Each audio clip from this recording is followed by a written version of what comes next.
મારવા એ પણ હિંસા છે. વાણીથી કોઈના દિલને દુભવવું એ પણ હિંસા છે. અરે મનથી પણ કોઈનું ખરાબ ઈચ્છવું કે આનું તો સત્યાનાશ જાય, ये मानसिक हिंसा. क्या तुम अपने आप को कायिक वाचिक मानसिक हिंसा करने से रोकने में समर्थ हो? क्या वो ब्रेक काम कर रहा है? सत्य अहिंसा चोरी न करवी वणध्रो तू नव संघरवू.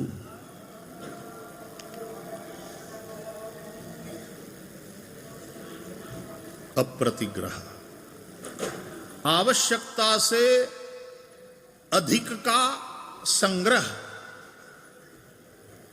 અને એના માટે હડપ થઈને બેહી રહેવું, ન ખાવું ન કોઈને ખાવા દેવું, એક આસુરી વૃત્તિ. ભાગવતમાં 10મ સ્કંદમાં એવા આસુરનું નામ છે ધેનુકાસુર. ભગવાન શ્રી કૃષ્ણ ધેનુકાસુરને મારે છે. જળ, ફળ, સ્થળ એ ત્રણે કુદરતે સંપૂર્ણ જીવ સમુદાયના કલ્યાણ માટે બનાવેલી સંપત્તિ છે, અને એટલા માટે એ જળ, ફળ, સ્થળ ઉપર કોઈનો એકાધિકાર ન હોઈ શકે. બધા જ જીવોનો અધિકાર છે. પણ શ્રી કૃષ્ણના સમયમાં આ જળ, ફળ અને સ્થળ ઉપર 3 જણા એકાધિકાર જમાવીને બેસી ગયા હતા. જળ ઉપર કાળી નાગ, એણે જળને એવું ઝેરી કરી નાખ્યું હતું કે બીજું કોઈ પી ન શકે. ફળ ઉપર ધેનુકાસુરનો એકાધિકાર કે તાલવનમાં કોઈને ઘૂસવા નહોતો દેતો. એ ગધેડાના રૂપમાં હતો ધેનુકાસુર. ગધેડો ફળ ખાય,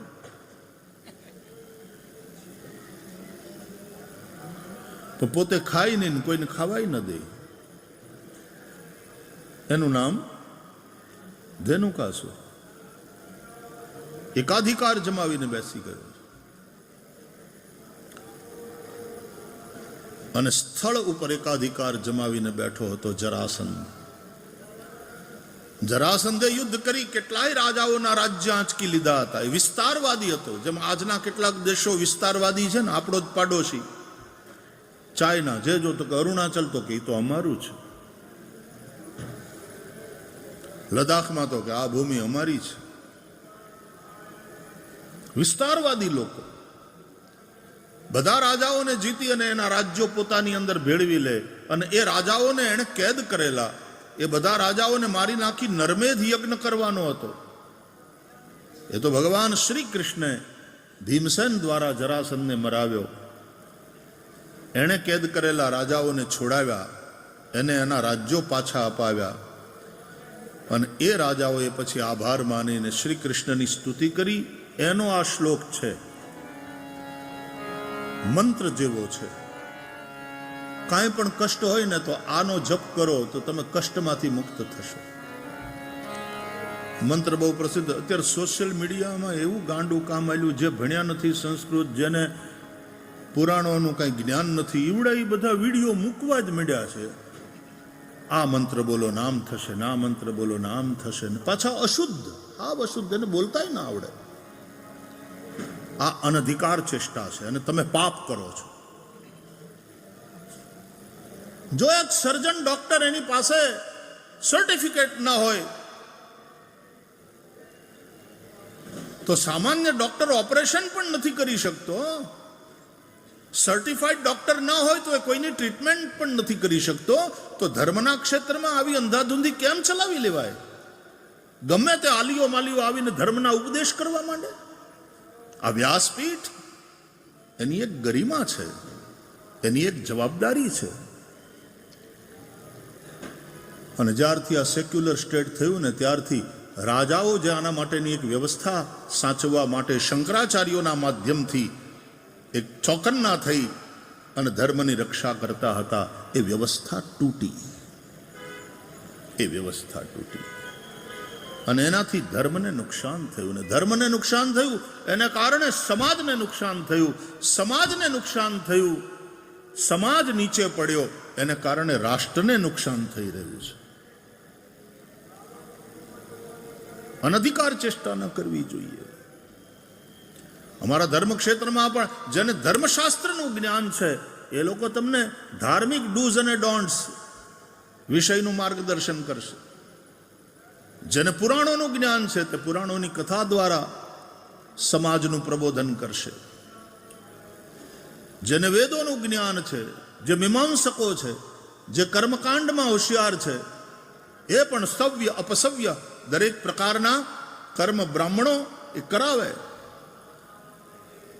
અને અપસવ્ય કર્મ એટલે આ શ્રાદ્ધાદિ કર્મ, મૃત્યુ પછીની બધી ક્રિયાઓ એ તો વધારે ક્લિષ્ટ છે, કઠણ છે. એના માટે યોગ્ય વિદ્વાન બ્રાહ્મણ હોવો જોઈએ.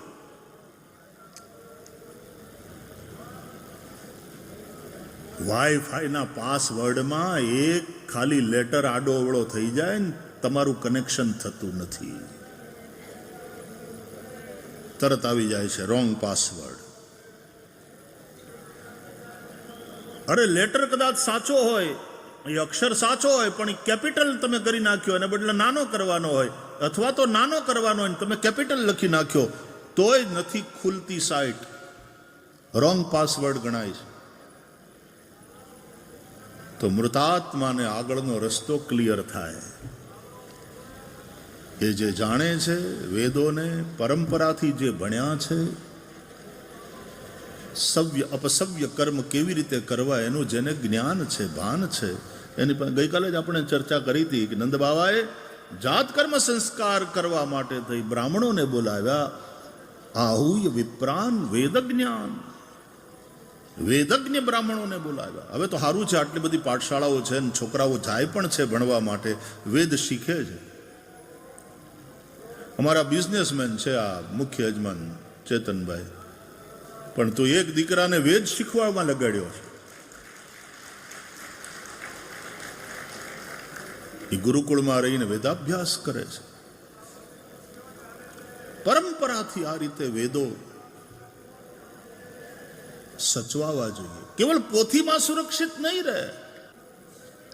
હમણાં તમે સાંભળ્યું હશે, કારણ કે સોશિયલ મીડિયા ઉપર આ બધું બહુ વાયરલ થયું છે. કાશીનો એક મહારાષ્ટ્રીયન બ્રાહ્મણનો છોકરો સતત 50 દિવસ સુધી એણે યજુર્વેદ સંહિતાનો દંડક્રમથી પાઠ કરી અને એક કીર્તિમાન સ્થાપિત કર્યો. આદરણીય પ્રધાનમંત્રીજીએ પણ સોશિયલ મીડિયા ઉપર એની નોંધ લીધી. એને અનેક વિદ્વાનો, સંતો, મહાપુરુષોના આશીર્વાદ. 19 વર્ષનો છોકરો. વેદ આ રીતે સુરક્ષિત રહેશે. તમે તમારા સંતાનને સમર્પિત કરો, એ ગુરુકુળમાં રહે, ગુરુઓના સાનિધ્યમાં રહે, સંયમ અને નિયમપૂર્વક રહે, ગુરુની સેવા કરે અને ગુરુની પાસેથી શીખે. આપણી ગુરુકુળ પરંપરા જે હતી ને શિક્ષણની, ત્યાં સુધી આ દેશમાં ચરિત્રશીલ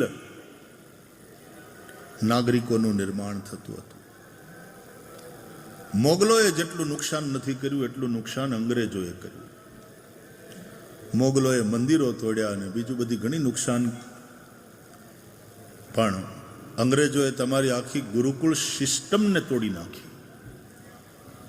અને તમારું છે એ બધું નકામું છે. પોતાની મેકોલે સાહેબે આપેલી જે પદ્ધતિનું શિક્ષણ એમ બતાવે છે કે તમે અંગ્રેજી ભણો ને ઈવડું એ બધું ભણો તો જ તમે ઊંચા કહેવાતા. આજ દિવસ સુધી આપણી માનસિકતા એવી રીતની થઈ ગઈ. વેદ ભણે ત્યારે સમાજ એની કંઈ કિંમત ન કરે. ગુરુકુલમાં પરંપરાથી જે બધા શાસ્ત્રોનું જ્ઞાન લે. અમારે ત્યાં તો ગામડામાં એવું કહેવાય, શું કરે છોકરો? તો ભામણીયું લે, ભામણીયું કરે.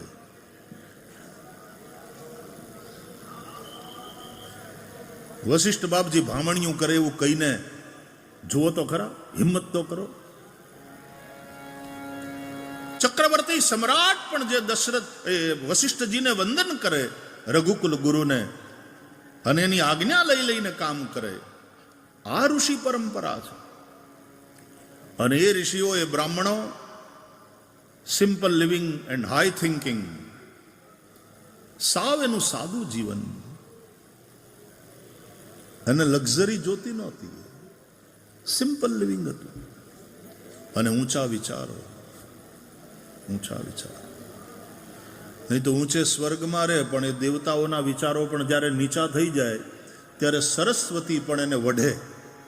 રામચરિતમાનસમાં જ્યારે ભગવાન રામ રાજા થવાના હતા, દેવતાઓને ચિંતા થઈ, રામ રાજા થશે તો વનમાં કોણ જશે, અસુરોને કોણ મારશે, આ યજ્ઞ યાગાદી બંધ થઈ ગયા, એ કોણ ચાલુ કરાવશે, અને યજ્ઞો નહીં થાય તો અમે કેમ રહીશું, અમે મજબૂત કેવી રીતે થઈશું?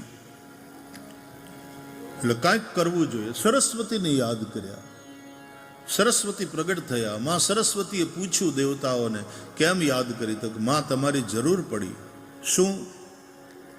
કે અયોધ્યામાં રામ રાજ્યની, રામના રાજ તિલકની તૈયારી થઈ રહી છે. તો કે હા, બહુ સારી વાત. અરે માં, સારી વાત તો બરાબર, રામ રાજા થાય, પણ એ પછી, હમણાં નહીં.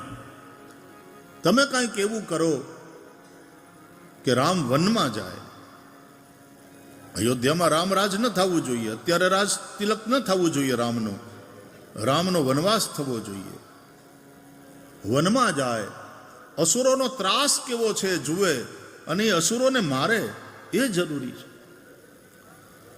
તો સરસ્વતીએ કહ્યું કે દેવતાઓ, કોઈ સારા કામ માટે મને બોલાવવાનું તમને સૂઝ્યું નહીં, આવા કામ માટે મને બોલાવી, રામ રાજ્યમાં વિઘ્ન નાખવા માટે.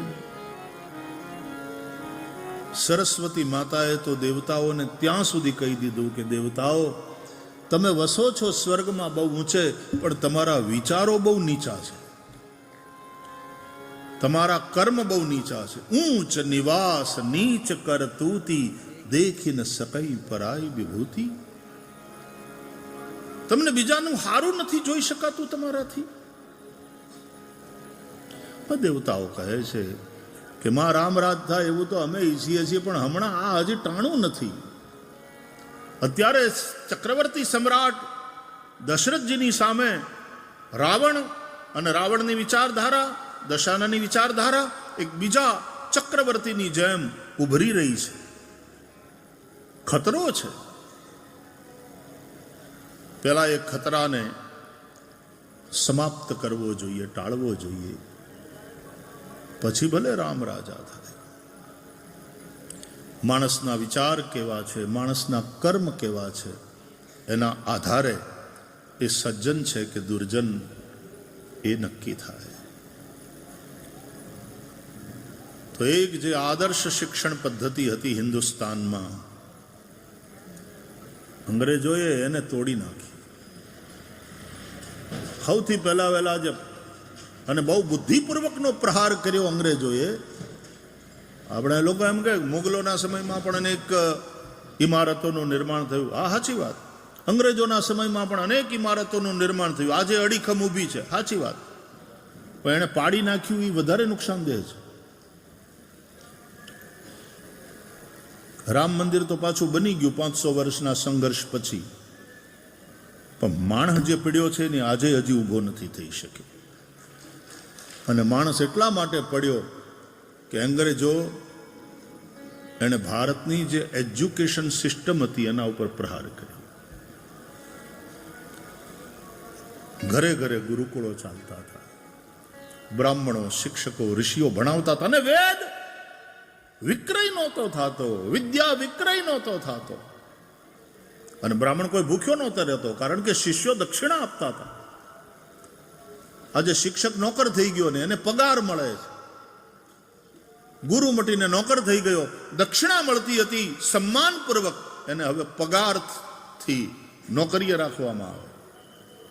અને નોકર ભણાવશે તો નોકર જ પેદા થશે. ગુરુ ભણાવતા હતા ને જેથી હિન્દુસ્તાનમાં, તેથી ગુરુ પેદા થતા હતા.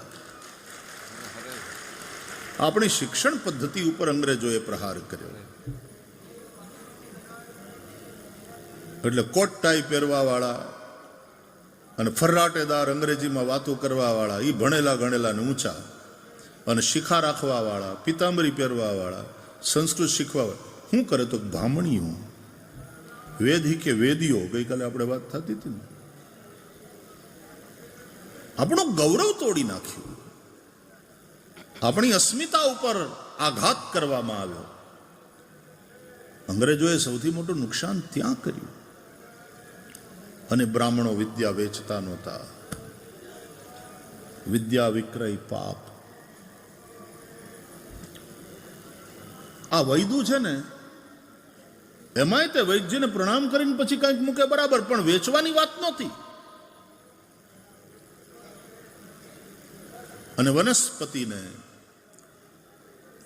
જડીબુટ્ટીને મેં કહ્યું એમ માફી માગી, ક્ષમા માગી, પૂજન સાથે આદરપૂર્વક એને લઈ આવતા હતા. ઔષધિ બનાવી અને રોગીઓની ચિકિત્સા કરતા હતા. જે દિવસે એમાં વેપાર ઘૂસ્યો પછી કારણ વગરના કાપી નાખે. નહોતું હમણાં પેલું હોસ્પિટલનું પકડાણું સરકારની બધી યોજનાઓના લાભ લેવા માટે, તો સરકાર 5 લાખ રૂપિયા આપે છે, આવી રીતે કારણ વગરના કાપી નાખવાના કોકને. તમારે હાર્ટ ને આમ છે ને ફલાણું છે ને ઓપરેશન, ઓલો કે મારે કાંઈ નથી, બરાબર. અરે એમ નહીં, તમને ખબર ન પડે, તમારે કરાવવું પડશે. જ્યારે એની અંદર વેપાર ભળશે ત્યારે આવા પાપ થશે. વિદ્યાદાન વિક્રય થશે તો ચરિત્ર નિર્માણ નહીં થઈ શકે.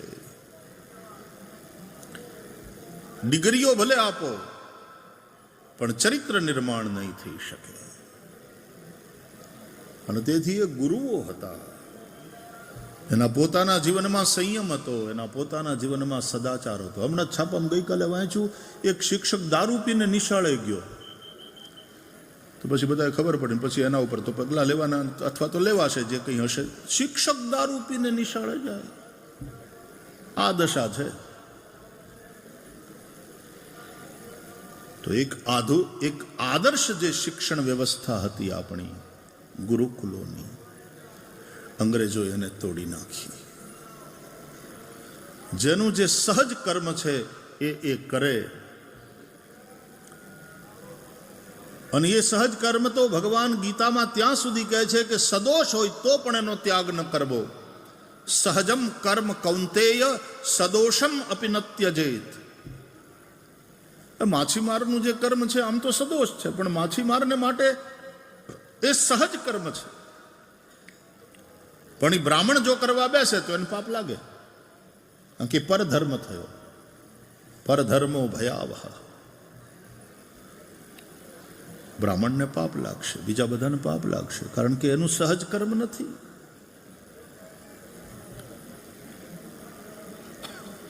તો વર્ણ વ્યવસ્થા, આશ્રમ વ્યવસ્થા, આપણા ગુરુકુળો દ્વારા આપણને મળેલી શિક્ષણ વ્યવસ્થા, આ બધું આદર્શ હતું. જૂનું એટલું બધું સારું જ નહીં, જેમ હોય એમ જ એને અપનાવી લેવું. કહેવાનો અર્થ આવો નથી. વેદો પણ એમ નથી કહેતા. વેદો એમ કહે છે કે જે પ્રાચીન વસ્તુ છે, એ જે કલ્યાણકારી છે, એ જે પ્રકૃતિના નિયમો છે, ઋત, એને ન બદલી શકાય. એને અનુરૂપ બનીને જીવન જીવો. એટલે આપણે ગઈકાલે ચર્ચા કરી હતી ને, મંત્ર હરિતાયતે મધુવાતારિતાયતે મધુક્ષરંતિ સિંધવઃ.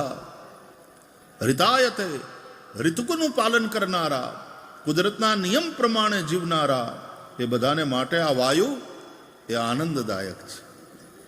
મધુવાતારિતાયતે મધુનક્તમુતો ખસો મધુમત પાર્થિવ ગુંવ્રજ મધુદ્યૌ રસ્તુ નઃ પિતા. વેદના મંત્રો કહે છે. મધુ નક્તમ ઉત ઉષસઃ. નક્ત એટલે રાત્રિ, અને ઉષસ ઉષા વહેલી સવાર. એને માટે રાત્રિ મધુમય આનંદમય હોય. આપણે લગ્ન પછી મધુ રજની કહીએ એક ખાલી, એ તેદી મધુ રજની, પછી કડવી જિંદગી. મધુ રજની, હનીમૂન. હે બોન,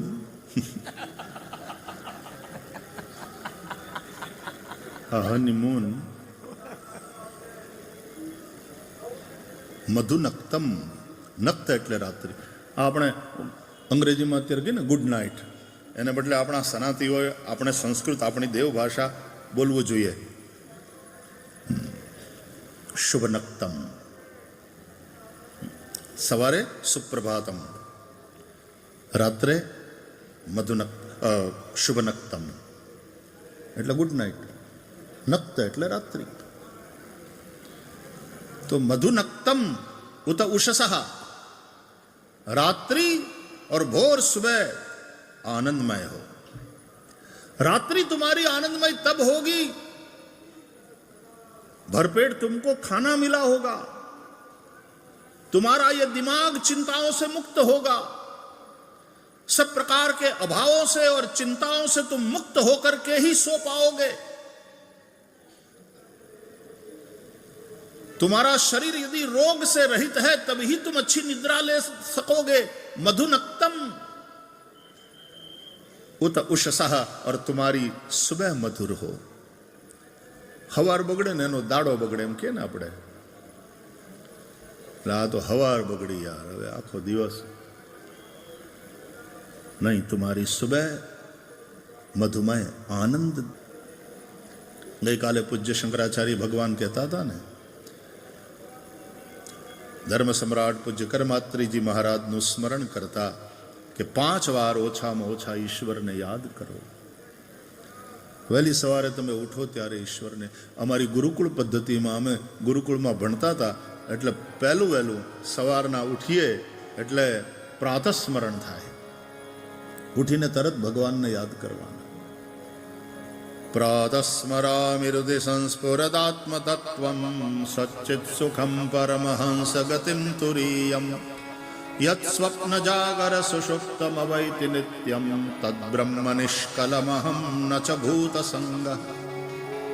प्रातर्भजामि वचसो वचसामगम्यं वाचो विभान्ति निखिला यदनुग्रहेण यन्नेति नेति वचनैर्निगमा अवोचुन्तं देवदेव मजमच्युतमाहुरग्र्यं.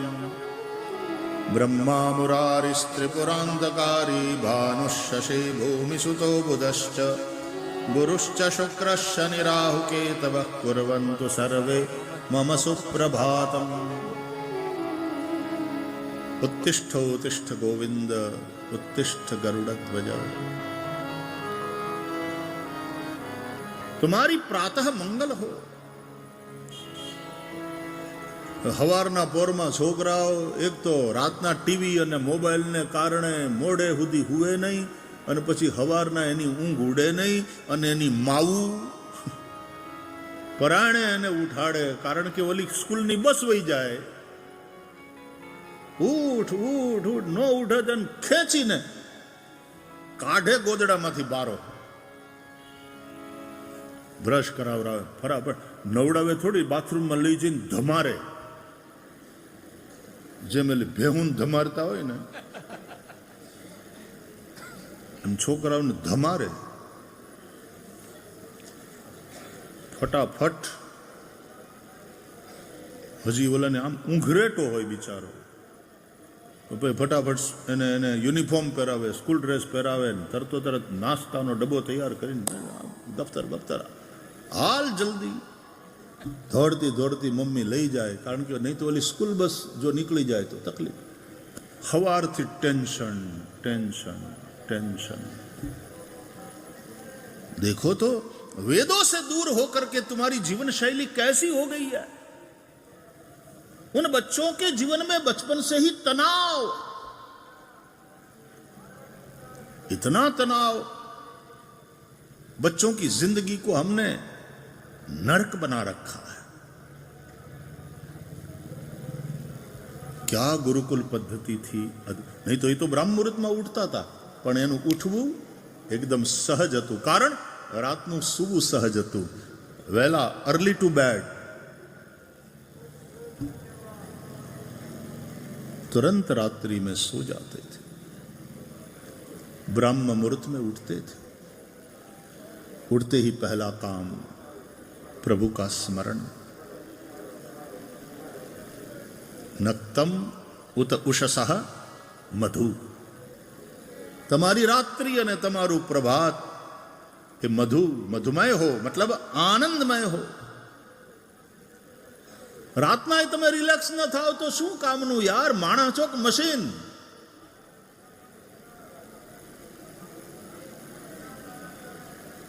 હવાર જ તમારી બગડે. તમે વેદો જુઓ, વેદના મંત્રો શું કહે છે? મધુનક્તમુતો ખસો મધુમત પાર્થિવ ગું રજઃ. પાર્થિવમ રજઃ મધુમત. પાર્થિવ એટલે પૃથ્વીની, રજ ધૂળ हमारा माटे मधुमय हो, धरती की माटी हमारे लिए मधुमय हो. इस मिट्टी से तिलक करो, ये धरती है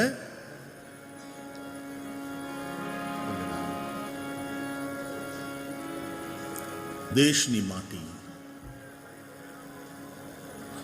हमारे महाराष्ट्र में दूरदर्शन पर एक कार्यक्रम आवतो, आमची माती आमची माणसं.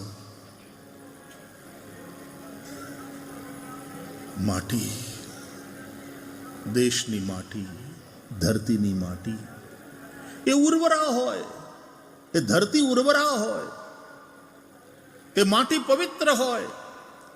જે માટી ગાયના લોહીથી ખરડાઈ હોય, શું થશે પૃથ્વીનું? શું થશે દેશનું? શું થશે દેશની પ્રજાનું? ગાય કપાતી હોય ને ગાયના લોહીને નદીઓ વહેતી હોય. જ્યારે અહીંયા તો ગરીબ ગાયોની સેવા થાય છે, એના માટેની હોસ્પિટલ, અપંગ અપાહિજ બીમાર ગાયને આમ જેમ આપણને તકિયા આપે એ પ્રમાણે એને ટેકા આપે, એને પડખું બદલાવવાની વ્યવસ્થા, એને ચારો, પાણી, એની દવા, એની ચિકિત્સા, એની સેવા. એટલા માટે આ જે ગૌશાળા છે ને હરિઓમ, એ કરુણાનું મંદિર છે, કરુણા મંદિર. ભગવાન શિવ પણ કરુણાના કરનારા છે. કેમ કેમ આ ધરતીની અંદર આપણને આવી દિવ્યતાનો ભાવ થાય છે? અહીંયા આવીએ એટલે તમને દિવ્યતાનો ભાવ નથી થતો? કઈક જુદી જ દુનિયા હોય એવું લાગે છે કે નહીં? એક પવિત્રતાનો બોધ.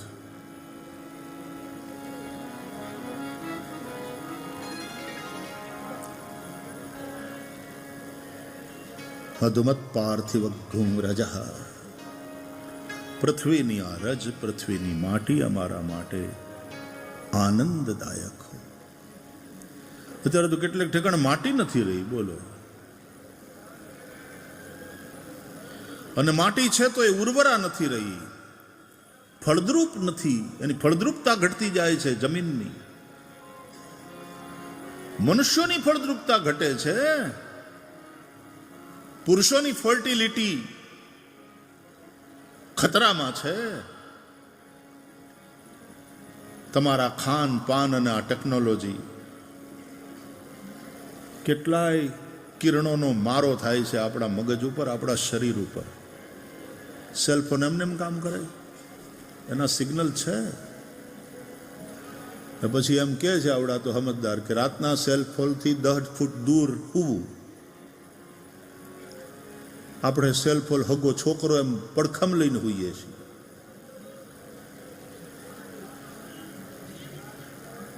અને કોઈને કોઈનો ભરોસો નથી.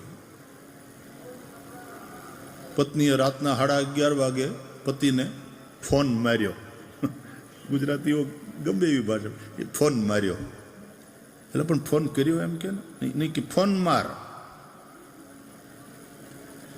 રાતના 11:30 વાગે ફોન કર્યો ને તો પતિએ ઉપાડ્યો. ક્યાં છો? ઘડિયાળ જોઈ છે તમે?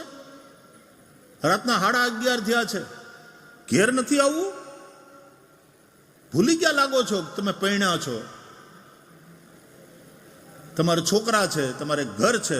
અરે ઓલો કે પણ હું કામ પણ આટલી ગરમ થઈને તું શું કામ આ બધા લેક્ચર આપે? આવું જ છું, રસ્તામાં છું.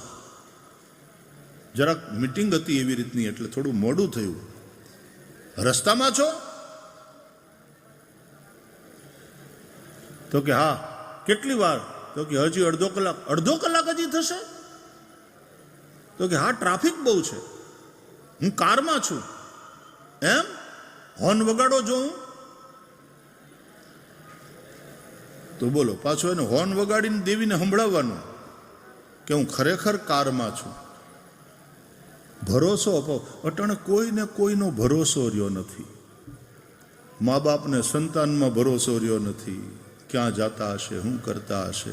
અને પાછા સંતાનોને એની ફરિયાદે ખરી. હા, વિદેશમાં તો ખાસ કરીને બહુ મારી પાસે ફરિયાદ આવે છોકરાઓની. અવર પેરેન્ટ્સ દે ડોન્ટ ટ્રસ્ટ અસ. અને અમારામાં ભરોસો જ નથી.